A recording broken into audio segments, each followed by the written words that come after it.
Last time, we talked about how anger is rarely the root emotion. It's the secondary reaction sitting on the surface, while underneath it lives a whole cluster of more vulnerable primary emotions. One of the most common of those is shame. Today, we're going one level deeper and talk about the shame-rage cycle. We'll see why it happens, what's actually going on in your brain and nervous system when it does, why shame-based rage is so hard to break, and how to start breaking it. We'll also come back to the tracking tool from last time and add one more layer to it. To understand the cycle, we first need to separate two emotions that get confused constantly: guilt and shame. It's very simple. Guilt says, I did a bad thing, but shame says, I am a bad person. That difference matters more than it sounds. Guilt is about behavior, so it's fixable. Apologize, repair, do better next time. But shame is about identity. It doesn't point at what you did. It points at who you are. And because there's no fixing who you are in the moment, shame leaves us feeling exposed,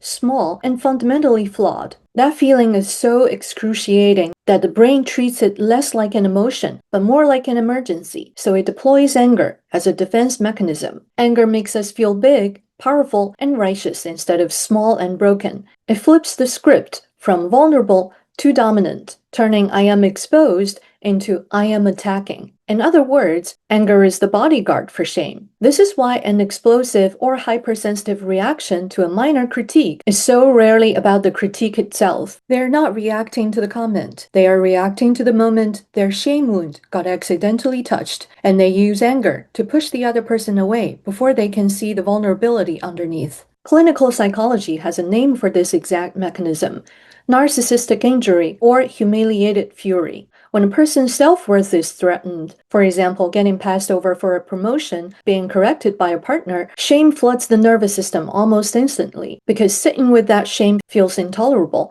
the brain converts it into anger just as fast. Blaming someone else feels far safer than feeling inadequate. This is not only a modern clinical observation. In Buddhist psychology, dvesha, aka aversion or deep resistance, is not only directed outward at other people, it can just as easily turn inward, becoming a kind of self-aversion. It's a heavy, painful rejection of who we are. Many modern Buddhist teachers describe what happens next as a release valve. Because the mind can't hold that internal friction for long, it leaks outward, turning into irritability, harsh judgment, and anger toward the world around us. In neuroscience, brain imaging backs this up reasonably well. Studies on shame consistently point to activity in the anterior insula and the dorsal anterior cingulate cortex, the same regions implicated in physical pain and social pain. Your brain doesn't just feel shame, it registers it as something closer to a survival level threat.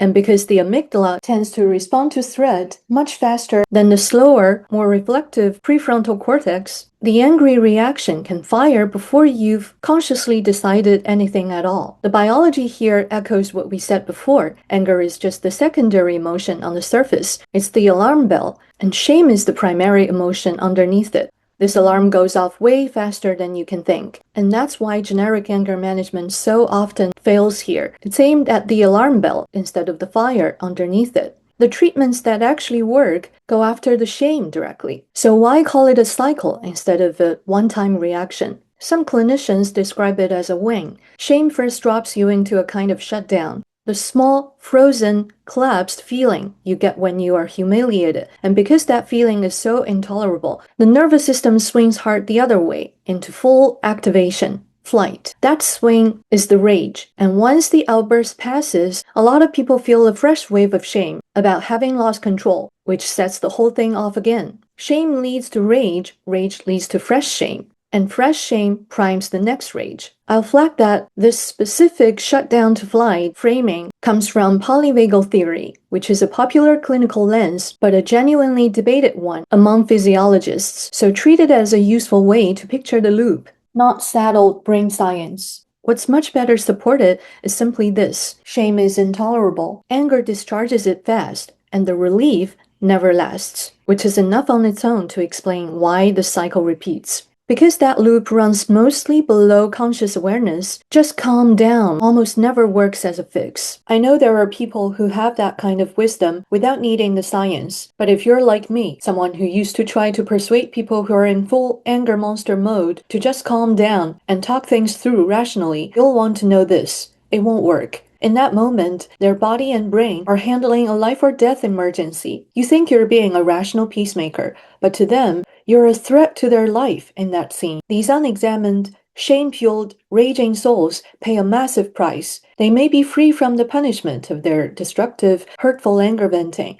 but there's never true freedom in their life. When they keep using anger to cover the shame instead of addressing it, the underlying shame wound never actually heals. So the next time someone touches it, even lightly, the explosion will be bigger than before. Left unaddressed, this becomes a chronic cycle of rage, shame, isolation, and regret. So how do we start interpreting it? In my last video, I introduced a simple two-column log, what happened and when. Today, to specifically target the shame-rage cycle, I want you to add an optional third column that decodes the shame layer underneath. You can title it the potential primary emotion underneath. So you put in when, and then under what triggered my secondary emotion, anger, you write down, for example, boss corrected my slide. And in the third column, which is titled the potential primary emotion underneath, you write down, I'm terrified I'm not competent enough. It's that simple. Excitingly, I have created this exact logbook for you. Click the link in the show notes, and I guarantee it's worth it. Like I said, what you name no longer owns you. Even better, by practicing decoding the primary emotion underneath anger, we're building what psychologists call emotional granularity. Studies have found that people who can tell the difference between, say, irritation and shame handle stress better. They're less likely to fall into impulsive or self-destructive coping,